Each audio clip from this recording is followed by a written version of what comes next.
Hello दोस्तों, कैसे हैं। आशा करता हूँ कि आप बहुत अच्छे होंगे और आपका पढ़ाई लिखाई बहुत अच्छा चल रहा होगा और आपका एग्ज़ाम बहुत करीब आ चुका है। दोस्तों, हम बात करेंगे सबसे पहले आज की चैप्टर के बारे में। तो आज सबसे पहले बात करेंगे पैरामीशियम में। आज कल के वीडियो में यानी कल के क्लास में हम लोग पढ़ चुके थे अमीबा तक के बारे में। आज हम पढ़ेंगे पैरामीशियम से और पैरामीशियम के बारे में कुछ जानेंगे। उसके बाद हम पढ़ेंगे आज मनुष्य के पाचन तंत्र के बारे में, दांत के बारे में, मुख गुहा के बारे में, आहारनाल के बारे में, सारा चीज़ के बारे में जानेंगे। ठीक, तो सबसे पहले आज बात करेंगे किसके बारे में, पैरामीशियम के बारे में। ठीक, अब पैरामीशियम है क्या। तो सबसे पहले पैरामीशियम एक छोटी सी एकदम बैक्टीरिया की तरह एक कोशिकीय जीव है। सबसे पहले बात की जाए कि यह एक प्राणी समपोषी है तथा एक कोशिकीय जीव है। यानी बात क्या करते हैं कि पैरामीशियम की, तो पैरामीशियम प्राणी समपोषी है। प्राणी समपोषी किसे कहते हैं, तो यानी प्राणी समपोषी का मतलब होता है ना कि वैसा जीव जो अपना भोजन किसी दूसरे के शरीर पर रह करके करता है, उसे क्या कहते हैं, प्राणी समपोषी कहते हैं। जिस प्रकार से हम लोग एक प्राणी समपोषी जीव है, ठीक ना। आगे देखिए, यह एक प्राणी समपोषी, यह एक प्राणी यानी प्राणी समपोषी का मतलब यानी प्राणी समपोषी का मतलब क्या होता है कि वैसा जीव जो अपना भोजन ठोस या तरल के रूप में ग्रहण करता है, उसे क्या कहते हैं, प्राणी समपोषी कहते हैं। तथा एक कोशिकीय जीव है। एक कोशिकीय का मतलब क्या होता है कि वैसा जीव जिसका शरीर एक कोशिका से बना हो, उसे क्या कहते हैं, एक कोशिकीय जीव कहते हैं। आगे क्या करा, अमीबा की भांति पैरामीशियम भी मृदु जलीय प्रोटोजोआ है। पैरामीशियम क्या है तो पैरामीशियम एक प्रोटोजोआ है। क्या है, पैरामीशियम आपका एक प्रोटोजोआ है जो किसकी भांति है, आपका अमीबा की भांति है। यानी अमीबा की तरह, अमीबा की भांति का मतलब अमीबा की तरह ये भी एक प्रोटोजोआ है। और प्रोटोजोआ तो है, लेकिन कैसा प्रोटोजोआ है, तो मृदु जलीय प्रोटोजोआ है। जिस प्रकार से आपका अमीबा जो था मृदु जलीय यानी जल में रहने वाला जीव था, उसी प्रकार से आपका पैरामीशियम भी एक मृदु जलीय जीव है। मृदु जलीय का मतलब जो जीव जल में रहता है उसे क्या कहते हैं, मृदु जलीय कहते हैं। आगे देखिए, इसका शरीर के कुछ आगे इसका आकार निश्चित होता है। क्या होता है, इसका आकार निश्चित। अब बताएं कि इसका आकार निश्चित होता है। अब इसका आकार निश्चित जिस प्रकार से हम लोग जाने थे क्या कि आपका अमीबा में, तो अमीबा में क्या जाने थे कि अमीबा का आकार निश्चित नहीं होता है। अमीबा का आकार निश्चित नहीं होता, लेकिन पैरामीशियम का जो आकार है ना, एक निश्चित आकार का होता है। देखिए, पैरामीशियम का आकार एक चप्पल की तरह, चप्पल की भांति होती है। कैसा होता है, एक चप्पल की भांति होता है, ठीक ना। ऐसे यहाँ पे धंसा हुआ रहता है। यानी अमीबा की आकार जो होता है ना, एक चप्पल की भांति होता है।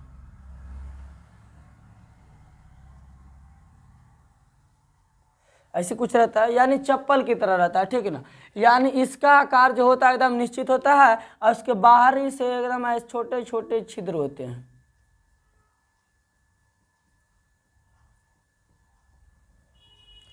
बाहर से क्या होते हैं, एक छोटे छोटे छिद्र होते हैं। किसमें, अमीबा में। आगे देखिए, इसका शरीर के कुछ भाग सीलिया से ढका होता है। इसके शरीर के भाग कुछ भाग क्या होते हैं, सीलिया से ढके होते हैं। किसका भाग, यानी पैरामीशियम का। ठीक, आगे चलते हैं। यानी आपका पैरामीशियम समाप्त हुआ। अब हम एंट्री करते हैं किसमें, यानी मनुष्य के पाचन में। किसमें, अब मनुष्य के पाचन में जब एंट्री कर रहे हैं ना बुआ, तो सबसे पहले अब पाचन में जब एंट्री कर रहे हैं यानी अब भोजन को पचाने की काम कर रहे हैं। अब खाना तो खा लिए, लेकिन क्या कर रहे हैं, अब भोजन को पचाएंगे भी।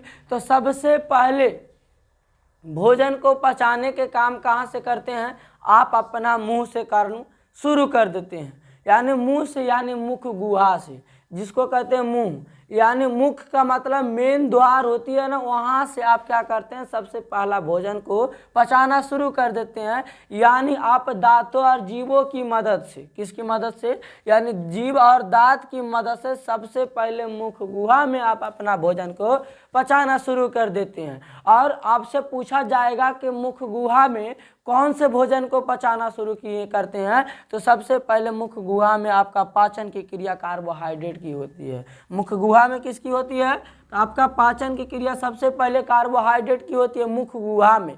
यानी आप सबसे पहला भोजन पाचन किस में करते हैं? तो मुख गुहा यानी मुख द्वार में। यानी मुख द्वार का मतलब सबसे पहला मुख द्वार में होता है पाचन की क्रिया, तो सबसे पहला होती है आपका कार्बोहाइड्रेट में। अब हम बात क्या करते हैं, हम किसके द्वारा चिबा रहे हैं अपने भोजन को? तो दांतों की सहायता से न चिबाते हैं। अब जब दांतों की सहायता से चिबाते थे, वयस्क मनुष्य के शरीर में कम से कम 32 दांत होते हैं। वयस्क मनुष्य के यानी जिसका एज 18 वर्ष पार कर चुका है, उस व्यक्ति का क्या बोला गया है कि जिस यानी वयस्क मनुष्य का शरीर में दांत कितना होता है? 32 होता है। वयस्क मनुष्य का मतलब क्या होता है? जिस व्यक्ति का जो एज होता है ना 18 पार होता है, यानी 18 वर्ष की उम्र से पार होती है, उस व्यक्ति को वयस्क मनुष्य समझा जाता है। वयस्क मनुष्य का मतलब जवान व्यक्ति। यानी आप दांत कितने होते हैं? 32 होते हैं। और पहले तो सुने होंगे कि दांत में पहले आया करता था कौन सी? दूध की दांत। जो दूध की दांत की संख्या था पहले के, यानी वयस्क मनुष्य होने के पहले की दांत जो सभी कोई के था, दूध की दांत जो सब बचपन में टूटता है तो बोलता है क्या? दूध के दांत अभी टूट ले। कितना बोलता है? कभी दूध के दांत टूटा है तुम्हारा? यानी दूध के दांत का मतलब जो दांत एक बार आने के बाद टूट करके नई दांत जलमता हो, तो ये आपका नए दांत जलमता है 20 गो। लेकिन दूध की दांत की संख्या आपके मुंह में 20 गो होती है। यानी दूध की दांत की संख्या कितनी? 20 गो। और आपके वयस्क मनुष्य की संख्या में दांतों की संख्या कितना होती है? 32 होती है। लेकिन दांतों को ना जो 4 प्रकार में बांटा गया, दांतों को कितने भागों में बांटा गया है? 4 भागों में बांटा गया है। तो बारी बारी से इसके बारे में भी पढ़ेंगे, दांत के भी बारे में। आगे देखिए, मुख गुहा में पाचन सबसे पहले कार्बोहाइड्रेट की होती है। मुख गुहा में सबसे पहले पाचन किसकी होती है? कार्बोहाइड्रेट की होती है। अब हम किसकी मदद से, यानी दांत की मदद से पढ़े थे, और किसकी मदद से आप भोजन को करना पचाना शुरू करते हैं? तो जीभ की मदद से। तो जीभ क्या है? तो जीभ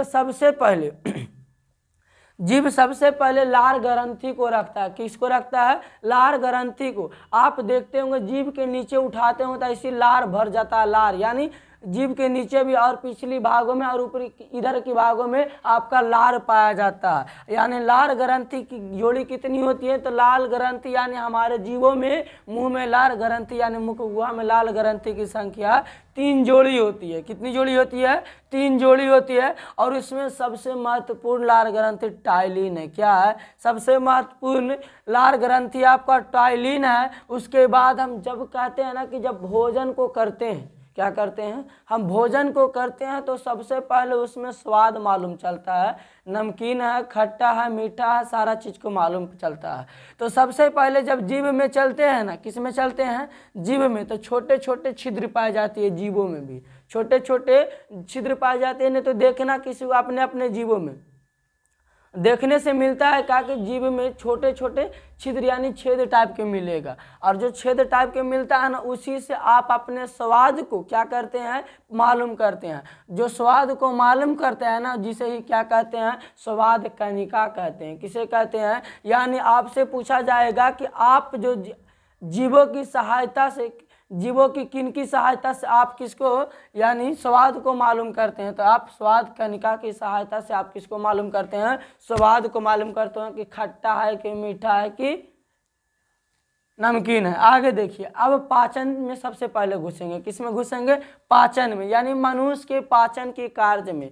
अब मनुष्य के जब पाचन की कार्य करते हैं ना, तो सबसे पहले मनुष्य की पाचन की क्रिया सबसे पहले आपके मुंह में होती है। कहाँ होती है? मुंह में। अब मुंह के बाद कहाँ जाती है? आहार नाल। यानी सबसे पहले आप आहार नाल में डालते हैं। यानी आहार नाल का मतलब आपका ये सिस्टम है ना, जो आपका ये सिस्टम दिख रहा है पूरा, आपका क्या है? आहार नाल है। अब आहार नाल में डाले, और आहार नाल में डालने के बाद सबसे उसके बाद आपका मुख गुहा में जाता है। मुख गुहा में आपका कुछ चबाने की प्रक्रिया होती है। अब यहाँ चबाने की प्रक्रिया तो होती है, लेकिन दांत भी सभी का अलग अलग काम है। 4 प्रकार के दांत है, तो कोई चीरने का काम करेगा, तो कोई फाड़ने का काम करेगा, और कोई काटने का काम करता है, कोई चबाने का भी काम करता है अलग अलग धातु में, ठीक है ना। तो सबसे पहले आपका हार नाल में जाएगा, उसके बाद कहाँ जाएगा, मुख गुहा में जाएगा, उसके बाद कहाँ जाएगा, ग्रसनी में जाएगा, कहाँ जाएगा, ग्रसनी में जाएगा, कहाँ, ये ग्रसनी में जाएगा। उसके बाद कहाँ जाएगा,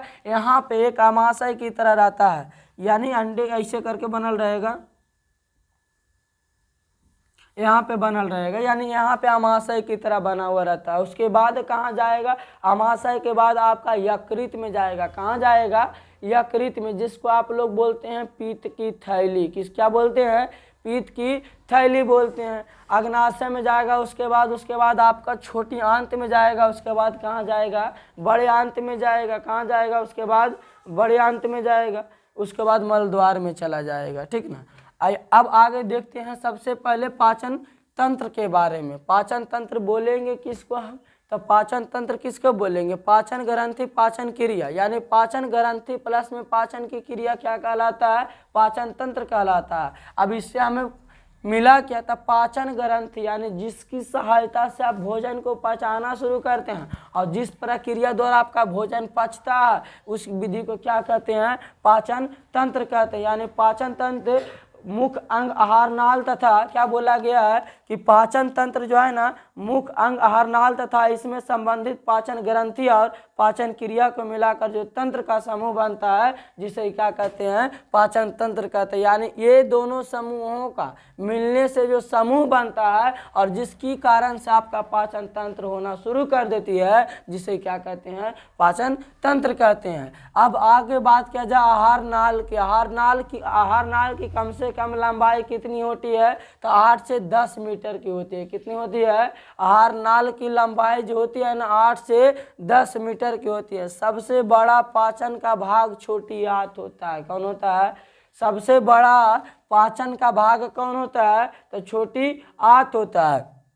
और सबसे अधिक पाचन कहाँ होती है, तो छोटी आंत में ही होता है। जो बड़ा भाग है वही ना सबसे ज़्यादा पाचन की क्रिया होगा।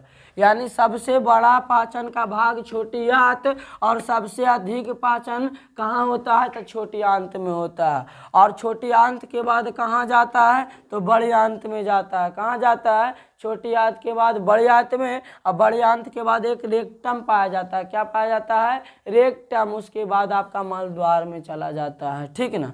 अब आगे सबसे पहले बात करेंगे किसके बारे में, आगे बात करेंगे सबसे पहले दांत के बारे में। और आगे देखिए सबसे पहले, यानी यहाँ से फिर से एक बार देखना चाहेंगे कि पाचन ग्रंथि प्लस में पाचन क्रिया एक तंत्र का निर्माण करता है। यानी पाचन ग्रंथि, यानी जो जिससे हमारा भोजन क्या होती है, पचना, जहाँ पे हमारा भोजन पचते है, जिस ग्रंथि में भोजन पचते उसे पाचन ग्रंथि बोलेंगे। और पाचन की क्रिया, जिस प्रक्रिया द्वारा हमारा भोजन पचना शुरू कर देता है उसे क्या बोलेंगे, ये दोनों को जोड़ेंगे तो क्या हो जाएगा, पाचन तंत्र का निर्माण हो जाएगा। आहार नाल की कितना लंबाई होती है, तो कम से कम 8 से 10 मीटर होती है। सबसे बड़ा पाचन का भाग कौन होता है, तो आपका छोटी आंत होता है। कौन होता है, छोटी आंत होता है। सबसे अधिक पाचन कौन करता है, तो छोटी आंत करता है। यानी छोटी आंत का जो आकार होता है ना, आपका छोटी आंत का आकार एकदम ऐसा होगा, ऐसा होगा। और जो एकर्गी से ना घेरे हुए रखेगा, एकर्गी से क्या रखता है, एगो एकर्गी से आपका जो एगो घेरे हुए रखता है, ठीक ना। जो आपका एकर्गी से घेरे हुए रखता है ना, उसको आप क्या बोलते हैं, बड़ी आंत बोलते हैं। क्या बोलते हैं, बड़ी आंत बोलते हैं, ठीक। आप क्या करिए, इसके एक अच्छी तरह से स्क्रीनशॉट ले लीजिए। अब हम चलते हैं आगे देखिए सबसे पहले 2-4 पॉइंट छूट गए थे। देखिए इधर से, हमारे मुख गुहा में 3 जोड़ी लार ग्रंथियां पाई जाती है। मैंने पॉइंट बता दिया था, हमने सोचा कि लिखे हुए कि नहीं, फिर से देखिए। हमारे मुख गुहा में 3 जोड़ी लार ग्रंथियां पाई जाती है। यानी हम अभी मैंने पिछले वीडियो में, पिछले स्टेप में मैंने बताया था यहाँ पे फिगर बना करके कि हमारे मुख गुहा में कितने जोड़ी लार ग्रंथियां पाई जाती है, तो 3 जोड़ी लार ग्रंथियां पाई जाती है। कितने जोड़ी, 3 जोड़ी। लार ग्रंथियां से निकलने वाले सबसे प्रमुख हार्मोन क्या है, लार ग्रंथिया से निकलने वाली सबसे प्रमुख हार्मोन क्या है, आपका टाइलिन होता है। क्या होता है? यानी लार ग्रंथिया से निकलने वाली सबसे प्रमुख हार्मोन टाइलिन होता है। यहाँ से देखिए हमारे मुख गुहा में 3 जोड़ी, कितनी जोड़ी? 3 जोड़ी लार ग्रंथियां पाई जाती है। आगे देखिए, टाइलिन कार्बोहाइड्रेट का पाचन करता है। टाइलिन क्या करता है? कार्बोहाइड्रेट का पाचन करता है। कौन? आपका टाइलिन। जो टाइलिन है ना, यानी क्या करता है? कार्बोहाइड्रेट का पाचन करता है। अब आगे देखिए, हम सबसे पहले किस में चल रहे हैं? अब हम चल रहे हैं दांत में। कहाँ चल रहे हैं? दांत में। तो सबसे पहले जब दांत की बात करते हैं तो दांत हमारे शरीर का वैसा अंग है जो हमें किसी भोजन को काटने और फाड़ने का काम करता है, यानी चबाने का काम करता है। यानी कौन? आपका जो दांत है। जो दांत हमारे शरीर का ऐसा अंग है, जो हमारे शरीर का ऐसा अंग है जो काटने और चबाने का काम करता है, जिसे क्या कहते हैं? दांत कहते हैं। हमारे दांत जो होते हैं ना, मुख्यतः 4 प्रकार के होते हैं। यानी वयस्क मनुष्य के शरीर में, वयस्क मनुष्य के शरीर में दांत कितने प्रकार के होते हैं? यानी वयस्क मनुष्य के शरीर में जो दांत होती है ना, जो दांत होती है, यानी पहले तो नंबर, आप बच्चे जब होंगे, जब 18 वर्ष से आपकी उम्र कम होगी तो आपकी दांत जो होती है दूध वाले दांत होती है। कौन से दांत होती है? दूध वाले। और दूध वाले दांतों की जो संख्या होता है, कितना होता है? दूध वाले दांतों की संख्या आपका 20 होती है। कितना होती है? 20। और आपसे पूछा जाएगा वयस्क मनुष्य, यानी वयस्क मनुष्य का मतलब क्या होता है? जिस व्यक्ति का एज, जिस व्यक्ति का एज कितना हो? 18 प्लस हो। कितना हो? 18 प्लस हो, उसको क्या बोलेंगे? वयस्क मनुष्य बोलेंगे। और वयस्क मनुष्य में दांतों की संख्या कितनी होती है? 32 होती है। कितनी होती है? 32 होती है। अब इसी 32 दांतों को अलग भागों में भी बांटा गया, जिसको कहते हैं दांत के कितने प्रकार होते हैं? देखिए यहाँ से तिरछिन लिया गया है यहाँ तक। यानी दांत को 4 प्रकार होते हैं। कितने प्रकार होते हैं? दांत के 4 प्रकार होते हैं। पहला कर्तनांक या इंसाइजर। पहला दांत का नाम क्या है? कर्तनांक या इंसाइजर। कर्तनांक और इंसाइजर का काम क्या होता है? तो यानी जो पहली दांत होती है, यहाँ पे देखिए ये दोनों चर्वनक और मोलर, क्या है?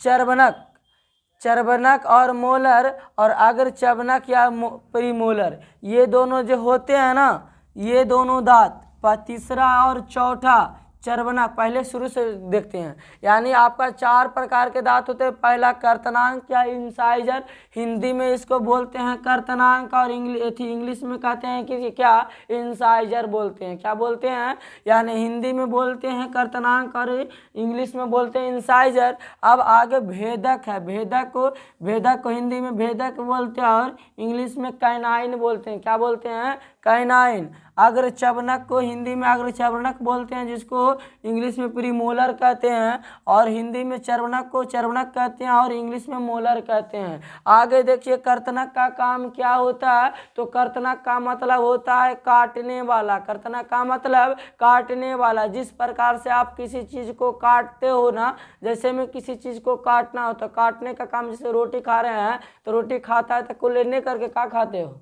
जब भी काटता है तो यानी अगली दांतों से काटता है। जैसे आगे दांतों से काटे, यानी हमारा वो क्या है? कर्तनक है। क्या है? कर्तनक यानी इंसाइजर है। दूसरा में क्या है? भेदक या कैनाइन। भेदक या कैनाइन का मतलब क्या होता है? फाड़ने का काम। क्या होता है? फाड़ने का काम। अब फाड़ने का काम कहाँ से करेंगे? दांत में फाड़ने का काम कहाँ से करेंगे? तो पता चलता है ना कि हमारे दांतों में 2 जगह ऐसा ऐसा होता है, उठा उठा एकदम जगह पे, नुकीला टाइप का। जैसे में यहाँ पे देखने को मिलेगा, यहाँ पे मिलेगा और यहाँ पे मिलेगा और यहाँ से इधर मिलेगा। ये सभी चीज़ हमारे दांतों को क्या है? फाड़ने का काम करता है। जिसमें किसी चीज़ को फाड़ना है तो एकदम यहाँ से बीचवा थोड़ी कोई फाड़ता है, एक अर्गी मिला करके फाड़ता है। कारण कि फाड़ने वाला काम यहाँ है, यहाँ का दांत यहाँ, यहाँ, यानी 3-4 ऐसे दांत है जो फाड़ने का काम करता है। अब बच गया कौन? अगर चबना क्या? प्रीमोलर, यानी आगे वाला जो भाग है, कुछ चबाने का भी भाग है। ये पूरा आगे वाला नहीं, कुछ यहाँ पे रहेगा। यानी यहाँ पे जो है आगे चबनक यानी प्रीमोलर, और यहाँ पे चबनक यानी मोलर, जो पूरे निम्न से चबाया जाता है, उसको क्या बोलेंगे? अब यहाँ पे यानी वयस्क मनुष्य के दांत की संख्या 32 होती है। 32 को भी कितने भागों में बांटा गया है? 4 भागों में बांटा गया है। 4 भागों में सबसे पहला भाग का नाम है कर्तनाक। क्या है, कर्तनक जिसको कहते हैं इंसाइजर, दूसरा भाग है भेदक जिसको कहते हैं कैनाइन, तीसरा भाग है अग्रचर्वणक जिसको कहते हैं प्रीमोलर, चौथा भाग है चर्वणक जिसको कहते हैं मोलर। अब हम चलते हैं दांत में। दांत क्या है, दांत का बाह्य भाग जो मसूड़े से धंसा रहता है जड़ कहलाता है। अब हम किसी एक दांत को लेते हैं, क्या लेते हैं, किसी एक दांत को हम लेते हैं। अब हम किसी एक दांत को लिए मानते हैं कि ये आपका क्या है, आपका ये मंसूड़ा है, ठीक, और इसमें कोई दांत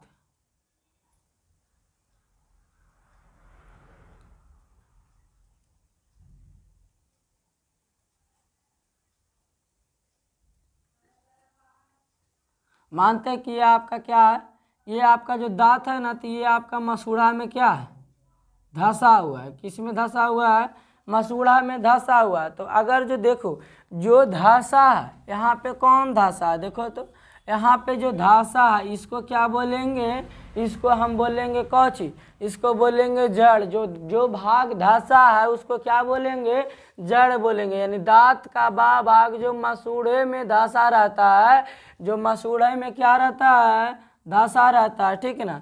यानी दांत का बाह्य भाग जो क्या करता है, मसूड़े में धंसा रहता है, क्या कहलाता है, जड़ कहलाता है। दूसरा में क्या है, दांत का बाह्य भाग जो मसूड़े के ऊपर, जो मसूड़े के ऊपर निकला होता है उसको क्या बोलते हैं, सिर या शेखर बोलते हैं। क्या बोलते हैं, सिर या शिखर बोलते हैं। जो ऊपर वाले भाग है, क्या है, जो ऊपर वाले भाग है ना, इसको क्या बोलेंगे, शिखर बोलेंगे या सिर बोलेंगे। जो ऊपर है उसी को ना बोलेंगे सिर या शिखर।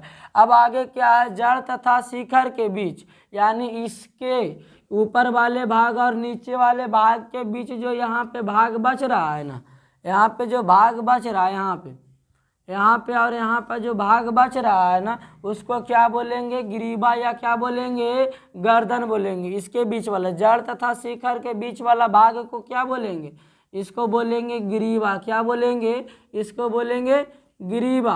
और आगे क्या है, ऊपर वाले को क्या बोलेंगे, ऊपर वाले को बोलेंगे शिखर या सीरा। क्या बोलेंगे, शिखर या सीरा। और नीचे वाले को क्या बोलेंगे बुआ, तो नीचे वाले को बोलेंगे जड़। नीचे वाले को क्या बोलेंगे, जड़ बोलेंगे, ठीक है ना। अब यहाँ पे देखिए तो ऊपर वाले को यानी ऊपर वाले को शिखर और नीचे वाले को जड़ और बीच वाले को क्या बोलेंगे, ग्रीवा बोलेंगे। आगे देखिए, अब देखिए तो जड़ तथा शिखर के बीच वाला भाग को क्या बोलेंगे, ग्रीवा या गर्दन बोलेंगे। आगे देखिए, प्रत्येक दांत के भीतर एक मज्जा या गुहा होती है। क्या होती है, प्रत्येक दांत के भीतर क्या होती है, एक मज्जा या गुहा होती है, ठीक ना।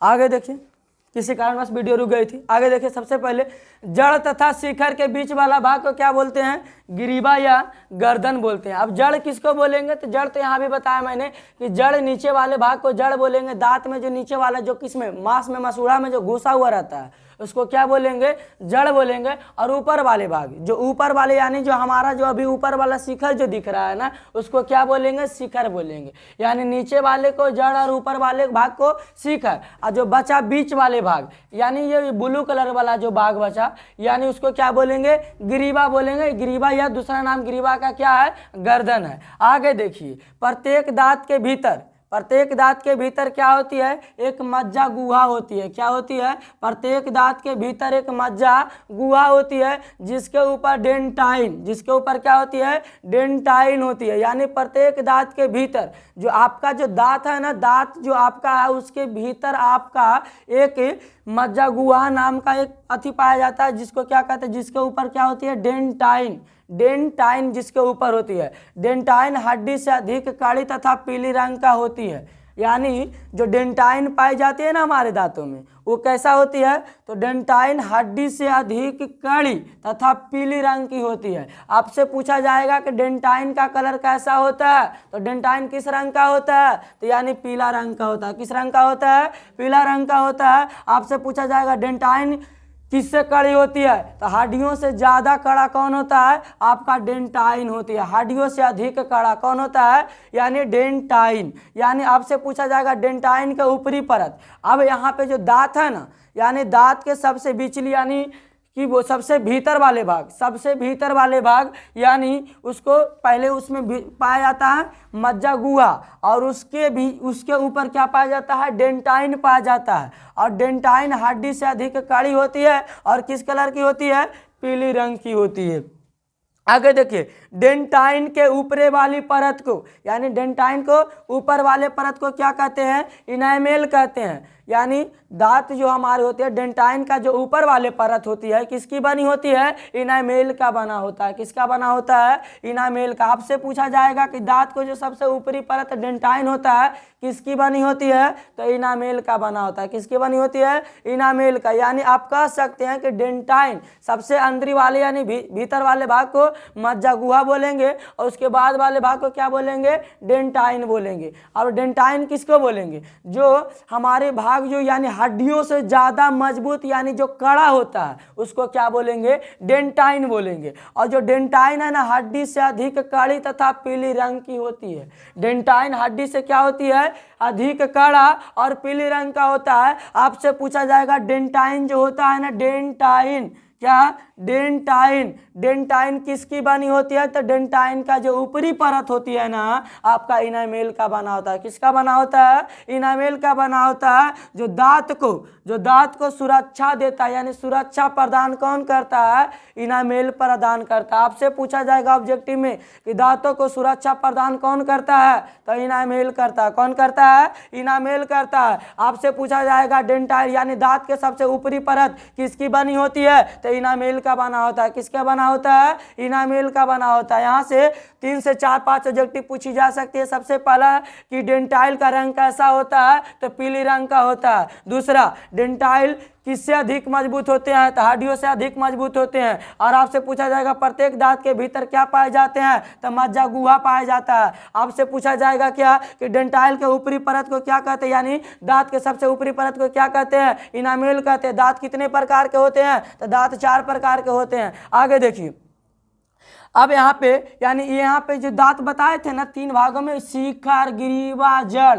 ये आपका एक दांत का भाग था। कितना था, एक दांत का। यानी जो आपका एक दांत है ना, जो एक दांत में सबसे ऊपर वाले को क्या बोलते हैं, कोई एक दांत को ले लो, यानी सभी दांतों में ये प्रक्रिया होता है। यानी जो ऊपर वाले भाग है उसको क्या बोलते हैं, शिखर, और नीचे वाले भाग को क्या बोलते हैं, जड़ बोलते हैं। और जो बीच वाले भाग बचता है उसको क्या बोलते हैं, ग्रीवा या गर्दन बोलते हैं। अब आगे चलते हैं कहाँ पे, दांत में अम्लता बढ़ जाने के कारण दांत क्या होती है, खराब हो जाती है। अम्लीयता यानी जो आप सुबह सुबह मैजन करते हो ना, मैजन दांतों को जो दातुन से धोते हो, यानी धोने के बाद उसमें क्या पाया जाता है, अम्ल बल्कि नहीं पाया जाता, बल्कि उसमें क्या पाया जाता है, क्षार पाया जाता है। क्या पाया जाता है, क्षार। जो आप मैजन लाते हैं ना, टूथपेस्ट लाते हो कि नहीं लाते हो, उसमें क्या पाया जाता है, तो अम्ल नहीं पाया जाता, बल्कि उसमें क्या पाया जाता है, क्षार पाया जाता है। क्या पाया जाता है, क्षार। यानी दांतों का अम्लीयता बढ़ जाने के कारण दांत क्या हो जाती है, खराब हो जाती है।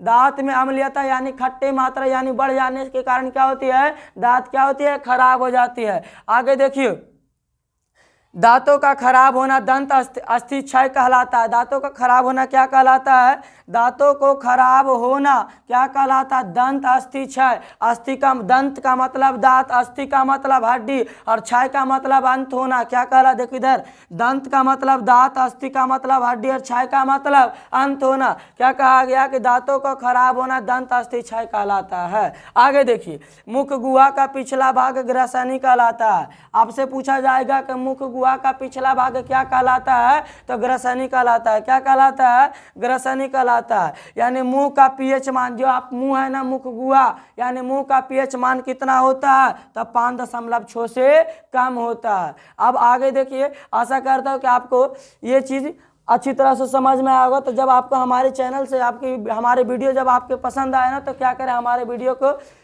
जितना ज़्यादा शेयर करें। और ऐसा चाहते हैं कि ऐसा वीडियो बार बार हमारे तरफ पहुंच जाए, तो सबसे पहले हमारे चैनल को सब्सक्राइब करके एक बटन होगा उसको दबा लीजिएगा, ताकि हमारे जैसे वीडियो अपलोड हो तो सबसे पहले नोटिफिकेशन आपके तरफ पहुंचे। Okay, thank you, all the best.